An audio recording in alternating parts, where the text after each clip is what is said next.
Hello, and welcome to day 2 of United Facts of America, a festival brought to you by PolitiFact and the Poynter Institute. I'm Katie Sanders, the editor-in-chief of PolitiFact. The event is free to watch this year thanks to contributions from our donors. Many thanks to you all. And our lineup today is all about 2024, including the unprecedented courtroom angle hanging over this campaign and Donald Trump. Don't miss that discussion coming up at 1 p.m. Eastern. But right now, we have a great guest for you. Her name is Sarah Longwell. Sarah is publisher of The Bulwark, a conservative news and opinion website started in 2018. Sarah is executive director of the Republican Accountability Project and president of the Republican Accountability PAC, two groups that, if I could summarize, seem to be working against the election of Donald Trump and his allies. And she is host of my new favorite podcast, The Focus Group, which features real focus groups of real voters. This season is about voters who can decide the 2024 election, and that's going to be the focus of our chat today. Sarah knows why voters choose the candidates they choose and what turns them off. She hears how many voting blocs hold complexity and they hate being taken for granted. Campaigns overgeneralize these blocs at their own risk. And she also hears why voters stick to their beliefs, even when those beliefs are proven to be inaccurate. And her work around people who believe in the lie that Trump won the 2020 election is where I first learned of her work. So I've been following it for a while. We're lucky to have you. Sarah, welcome. Hey, thanks for having me. All right, we're going to start with some basics. So some of us are focus groupies. Some of us are probably uninitiated. So I just want you to set the scene of what your focus groups look like in 2023. What are they? How does it work? Yeah, well, I started doing the focus groups way back in 2018 when I thought we were going to primary Donald Trump with like a normie Republican. I was sure that people wanted an alternative to Trump, that they had taken a flyer on him. It was an accident of history, all this stuff. But when I started doing the focus groups, it was revelatory for me because not only did the voters definitely like Trump and not want an alternative, like there was no Larry Hogan, deep contingent, but it was a good reminder for me about how disconnected I was in Washington, D.C. And I think all of the Republicans who were so shocked by Trump's, his popularity, like the idea that these voters were super interested in limited government, free markets, personal responsibility, American leadership in the world just wasn't the case. And so I got really addicted to the focus groups. And, I did them. The pandemic actually made it so that we could do them on Zoom. And that meant we could do them constantly. And so I do them every week and have now for years. And that really allows me to track different things. And so, being able to really understand this phenomenon of because I've seen it now for a long time where Trump's indictments right now, the reason they're making him stronger, we saw that back during the first impeachment. Like that's when it started. And during the Mueller report, like anytime, because it's so tribal, the politics is so tribal that whenever somebody is perceived to be attacking Trump, right, he's so good at playing that victim that people have this rally round Trump effect. But the other things, just in terms of what we're seeing right now, a lot of low enthusiasm for Biden among both swing voters and Democrats. A lot of concerns about his age, nothing you wouldn't expect. There's this sense, I think, too, of Trump always does better with voters when voters don't see him.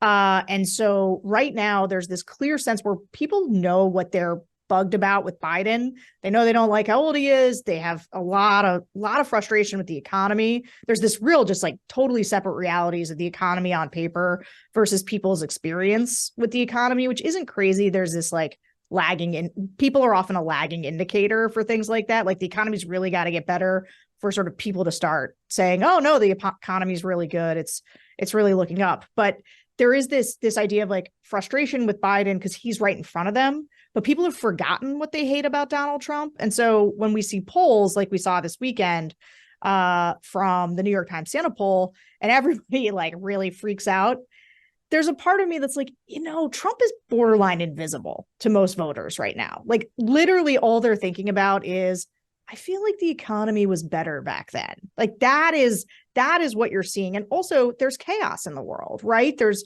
two wars and Americans they operate in sort of a weird information environment. Not only is it totally bifurcated, obviously there's lots of conversations about misinformation, disinformation, but it's actually just people have this sense of, and I think the right-wing media ecosystem does a lot to bolster this, like we could be going to war any minute, like we could be sending troops. And so there's this real sense of like, well, Donald Trump wouldn't send us to war.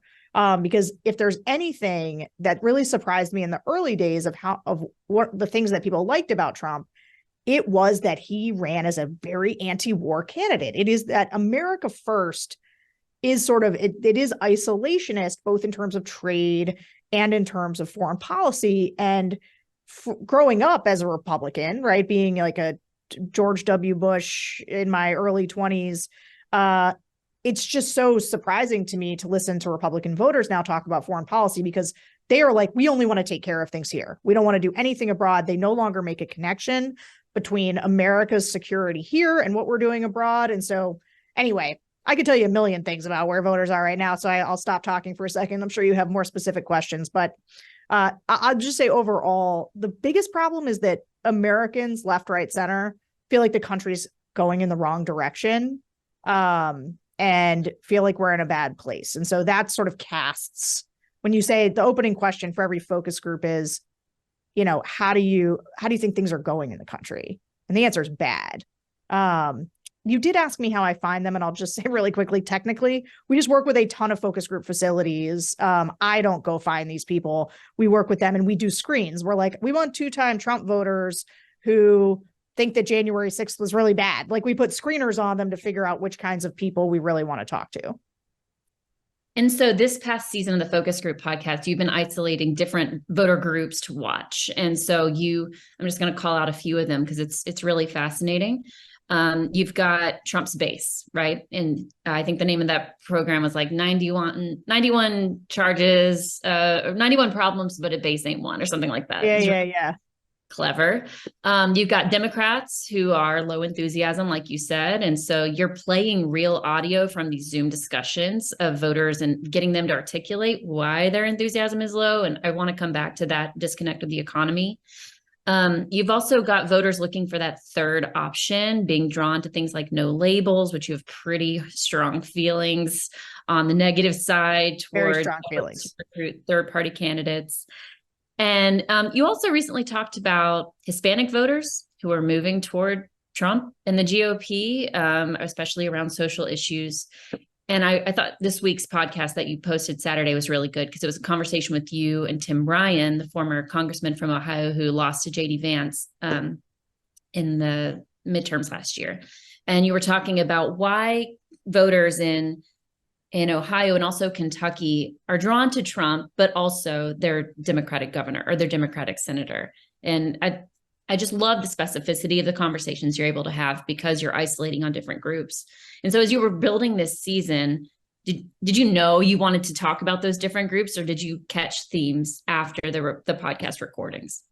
No, we planned we planned it pretty far in advance. So we knew we wanted to talk about, and you can like peg things. Like right now we talked to Tim Ryan because there is an election, right, happening today for governor in some of these red states. And so the conversation about how do Democrats continue to win in red places was, but then there's there's also like a bunch of pivoting. So right now we're about to drop an episode where we talked to Jewish Trump voters to understand sort of how people feel around Israel. And we talked to actually several different Jewish groups to talk about Israel and the politics of it all and how that's affecting people here. And so we try to isolate groups. Like I really wanted to do Hispanics. We're always going to talk to suburban women. We actually are just about to drop a group on abortion.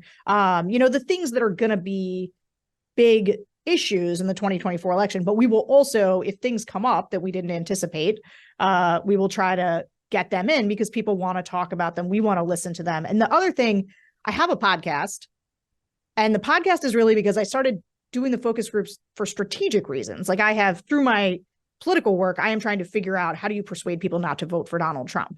And I specifically focus on swing voters, soft GOP voters. Like that's just my lane. It's the work that I do. In 2020, we ran Republican voters against Trump. But as I started just reporting out, I was sort of just telling people, hey, here's what I'm seeing in these focus groups. Number one, reporters asked to start sitting in on them, which we let them. And number two, well, actually, now I don't remember what number two was. I wanted people to not just take my word for it. The reason I did the podcast is I was like, please hear their real voices. Like, because I felt when people call me and are just like, well, what do people think? I don't want to just summarize it, or I don't want people to think I'm doing it because I have a dog in the fight politically.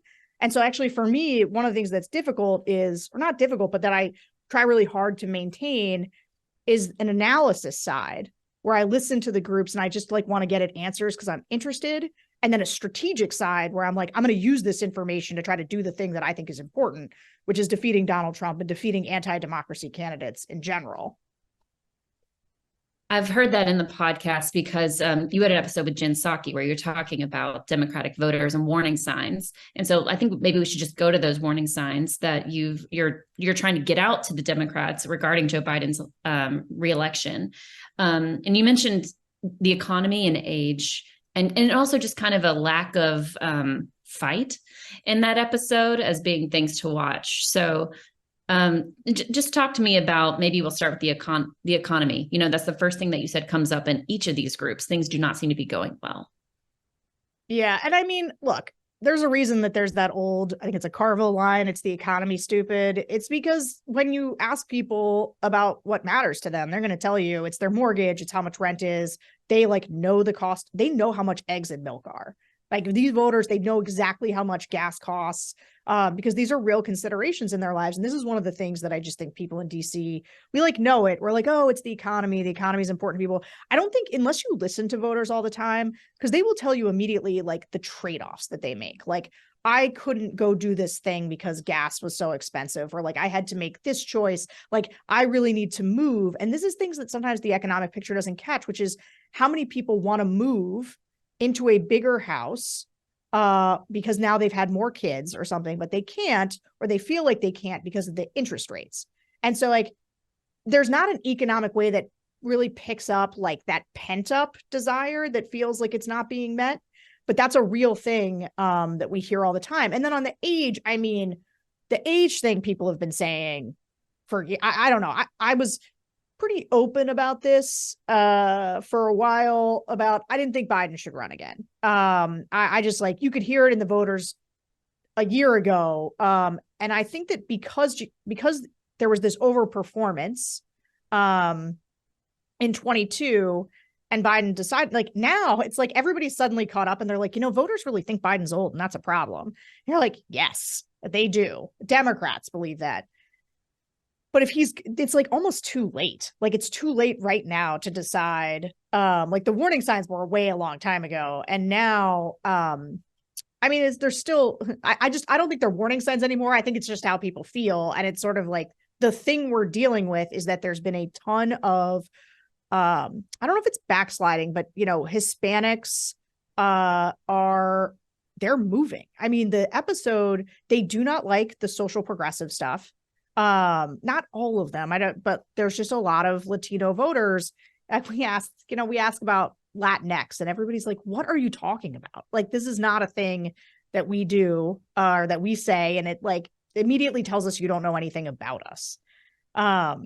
And he's not doing as well with Black voters, like crime, the economy. Those are the big things. And then, you know, young people just think that Biden is old, out of touch. They just don't care. Or they feel like nothing's happened for them. And the other thing that I've been saying for a long time is it's been pretty bad how little of what Joe Biden has done. It's like, this is as me talking, Joe Biden's done quite a few things and moved some pretty big things, big pieces of bipartisan legislation, the infrastructure bill. And man, somehow people only got it in their heads like what the price tag of that was and not like the benefit. They just haven't grokked that. The other thing I'll tell you that they haven't quite realized is that it's going to be Trump versus Biden again. Like you would be shocked how many voters right now are still being like, oh, do you think Biden's going to run again? Like, do you think it's going to be him?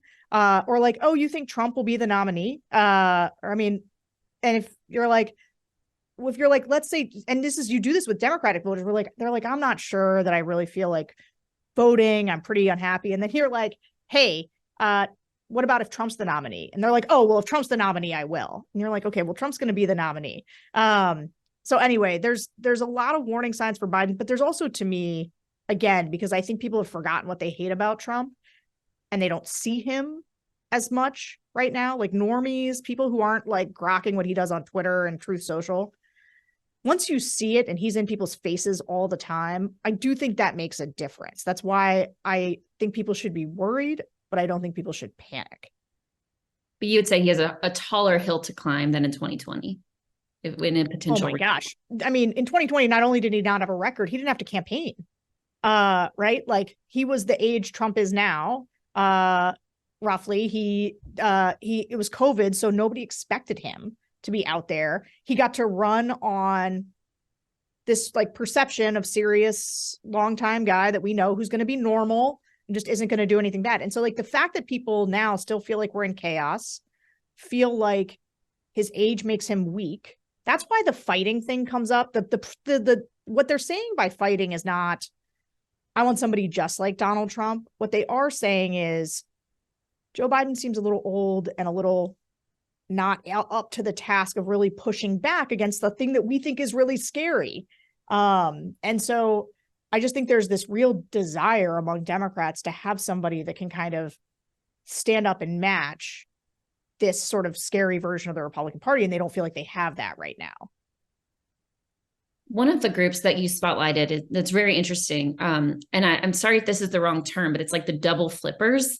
Maybe you have a different word, but people who flip from Trump for Biden in 2020, but are considering Trump again over Biden in 2024. What's happening that is changing the minds of these voters? Flipper backsliders. So people who flipped, right? Yeah, went Trump to Biden, and now they're back saying like, I might just vote for Trump again. And it is 100% the economy. And they say things like, there's one guy who said this, and I keep repeating it because I feel like he's distilling what a lot of these voters say is he's like, I'm going to turn off my TV. I'm going to close my eyes and I'm just going to enjoy Trump's economy. But he's a good example of somebody who he has to close his eyes and he has to turn off the TV because if he hears Trump, he will hate him again. Like it is him expressing this idea of like, I have to ignore that because I actually hate him. And I have to just think like he's going to do the things on the economy that I like. And so you talked also about the Biden economic message not being particularly persuasive, which is we avoided a recession. Yay.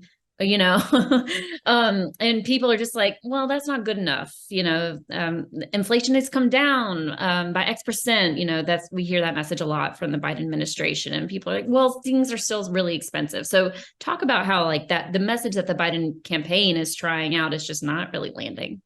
So here's the thing. I think it is a strategic mistake to brand something before you have won the argument that that thing is good. And so like, I think that the Biden administration sort of prematurely labeled things Bidenomics before they won the debate over whether or not the economy is better. Now, I think that Democrats, so I come from the Republican side. And so like something about Republicans that they do differently from Democrats is Republicans are like, we have to create our own reality. And so when Donald Trump took over, like when he was president, he just immediately started telling everybody that the economy was awesome. He would be like, best economy for Black people, best economy for women. How's your 401k, buddy?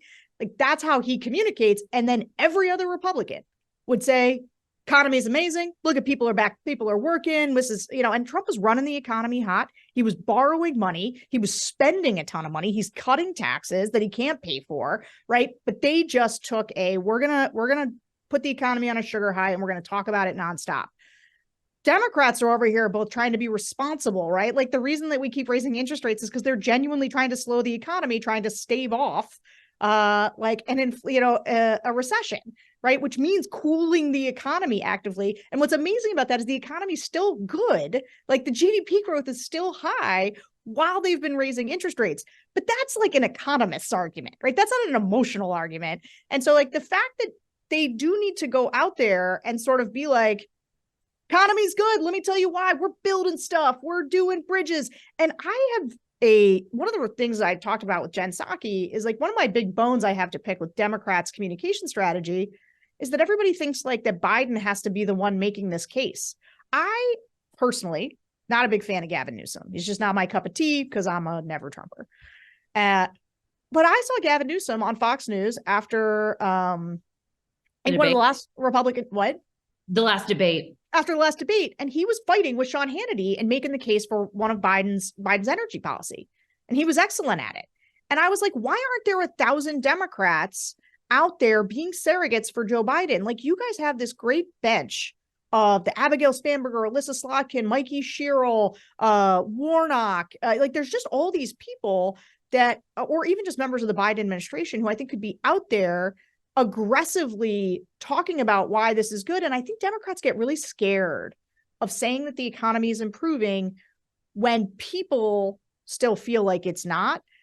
And I understand that, but I'm actually not in the camp of, well, people aren't feeling it, so just what? Like, no, I think you got to go out there and sell the fact that they've improving it. It's like Donald Trump ran the economy hot, left us in a hole. We are doing the responsible thing. We're bringing us back. People are working. We have growth while we're bringing down inflation. Like, I don't know, but you need 1 million people out there doing it. Like, their surrogate game is just not there. And as a result, running paid ads is not enough. You got to have real people out there carrying the load on making this case.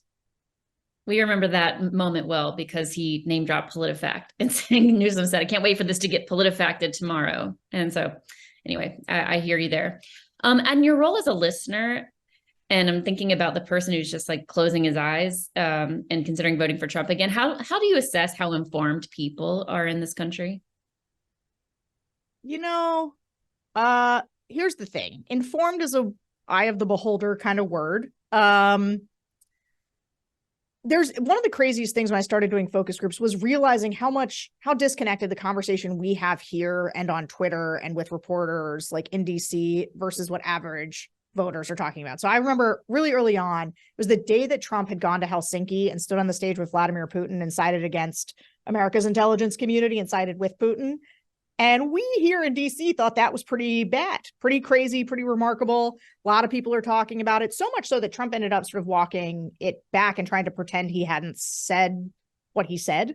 But I walked into a focus group in Columbus, Ohio, and I was like, what do people think about what Trump said in Helsinki? And everyone was like, I have no idea what you're talking about. Like, I haven't heard about this. Or like the house stuff that consumes us. No one cares. No one cares. No one's thinking about that. So it's not that they're uninformed. It's just that like a lot of times they don't think about that. Like, they're not following right now Trump's court case. They're really just not. A lot of them will watch their local news, and a lot of people are living their lives and they're scrolling on their phones. And so one of the things that social media has done is like, we are both geographically stratified, which then changes who we know, right? And so then our media diet, to the extent that it's built off of social media, means that the social media diet is from people who are around us geographically, which gives people, like a very specific. So I would talk about this all the time with Trump voters. I would be like, they just swim in like the soup of Trumpism because everyone they know voted for Trump, and everyone they know, like, and they don't watch Fox News, but like the smartest guy at the office watches a lot of Fox News, and he's there to tell them what he heard on Hannity last night. And that's what they hear about how things are. And so, informed is a tough word. But, and there's a lot of things they're not informed. I mean, and that's why you've got to fight for people's attention. That's why like you need the surrogates. Why? One of the things about Trump, so one of the things people say about Biden and Kamala Harris, is they're like, where are they? I never see them. I never hear them. Well, it's not that they're not non-existent. They're just like doing what it would have been in the pre-Trump era. But people got really used to having a president that was in your face 24/7 and sort of telling you what was going on by commenting on it, right? He like drove the news of the day, and like, so we were always talking about him. And that had a real effect on what people expected in terms of how they were going to get communicated with. And going back to a normal president, even though people kind of wanted that normality, they also just got used to getting communicated with much more. And so they've come to expect it, and they feel like they don't hear Biden now. Super interesting. Just a reminder and a welcome to everybody joining in. I'm with Sarah Longwell, focus group podcast host and GOP strategist. I haven't seen any questions come in, but please type them in the chat. I have some more for you. I think that it's probably fair to say that no false claim has had a bigger impact on a slice of the electorate than Trump's false claim, his lie that he won the 2020 election. And the way that this has just gripped a majority of the GOP is, very alarming to fact checkers, people who care about accurate information. You focus grouped this probably several times, but you wrote about it in 2022 about the reasons people had for believing Trump saying that he won, which was tribalism, just the feel of crowd sizes for Trump and Biden, this belief that votes flipped in the middle of the night, there was nefarious activity. And interestingly, that the more the media rejected the premise, they embraced it because there must be something there if they're coming at it so hard. So do these reasons still hold? And how are you planning to reach out to skeptical Republicans about this narrative as strategists in 2020? Yeah. So, well, to take the last part first, I definitely don't. Like the 70% of Republicans who believe the election was stolen, that's not our persuadable universe. Our persuadable universe is the 30% who believe that the election was free and fair, because those people tend to be in both a media ecosystem where they're open and receptive to alternative messages. And they're also just like, they're not, a bunch of the stuff about the 70% who believe that it was stolen is super duper tribal, right? It is not that they have smoking gun evidence, obviously, because it doesn't exist. It's not because they know someone that has happened to. It's just like, yeah, Democrats cheat. It's and also, I mean, I love this stuff. It's like, well, I went to bed and Trump was winning and I woke up and Biden was winning. So like, how do you explain that? Like people will be like, I shouldn't have gone to bed. Like, they're just like funny. It's like funny, superstitious stuff. And sometimes I say like, they feel it deeply, but they carry it lightly. Like it's almost a joke half the time because it's just them saying, I'm on this tribe. And because I'm on this tribe, we think Democrats are the kinds of people who would cheat in an election. And then there's a lot of buckets in that 70%, and they feel different ways about it. There's the people who think it was rigged, not because somebody changed votes, not because of Hugo Chavez's ghost, doing something with voting machines, but because they changed the rules. The Democrats changed the rules because of the pandemic, and they've got like sort of a more sophisticated sense of it. So, and they're all in that 70%. But mainly for people who think that, we just don't worry about them. We focus on that 30% who don't, because those are the ones who are looking at the Republican Party being like, what is happening here? This is not what I thought I was getting into. And those are our people that we try to get to. This might be a quick response, but we've always noted when Republicans are also correcting that false information, why don't corrections from fellow Republicans seem to work? So this is actually one of our biggest, I think, strategic insights, which is you can't, like Republican elected officials, one of the things Donald Trump did was he told people that the establishment, like he made Republicans who are part of the quote unquote establishment or rhinos as big an enemy, if not a bigger enemy than Democrats. And so the one messaging group that Republicans trust is people like them. And so when we build Republican voters against Trump, it wasn't like our messenger wasn't senior Republican official from the Bush administration, right? It was a random person who was like, I've been a Republican my whole life. I've only ever voted for Republicans. I don't really want to vote for a Democrat, but I think Trump's a lunatic. And like that is a persuasive messenger. You really need real people who don't claim any sort of special expertise or knowledge so that people feel like they can trust them. They don't trust ads. They don't trust senior Republicans. And so I think understanding the way that the Republican Party has changed and the way that Republicans are actually suspicious now of lots of Republican, they like George W. Bush might as well be a Democrat to Republican voters today, which Democrats might find surprising, but like Mitt Romney, Liz Cheney, George W. Bush, they're not just, voters don't just trust them, like they hate them. They hate them. They think they're traitors, rhinos, the bad guys now. Seems like former Vice President Mike Pence is kind of up there too. Right? Oh yeah. So that brings us to the Republican candidates who are going to be on stage tomorrow night, who have not accepted, as you're saying, that Trump is the nominee. They're still fighting for it. Do you have any somebody who is going to be watching this, commenting on it? You're watching it, but you also, what's your attitude on it? What do you know about how voters will perceive this debate, and will it make any kind of difference? So here's where I think it makes a difference. There is a fight right now. There's an undercard battle, obviously, between Nikki Haley and Ron DeSantis. And these debates can sort of winnow the field, because I think what's ultimately going to happen is there is going to be Trump and somebody else. And I want that somebody else to be Nikki Haley. And I want Chris Christie and Tim Scott and some of these other guys to drop out, because those people are all splitting right now, kind of the not never Trump vote exactly, but there's sort of I really don't like the MAGA direction of the Republican Party vote that has Pence, Haley, Christie, Asa, like they're all splitting that up, and like they need to consolidate that into a lane. DeSantis has the move on from Trump lane, like I still like Trump. I want Trump without the baggage, and that's DeSantis, although that has been shrinking. And then there's Trump, who's like over at 50%, who won't even be on the stage. But I do think that the big debate right now, there's a reason that Nikki and DeSantis are spending money against each other, is that they both want to be the alternative to Trump.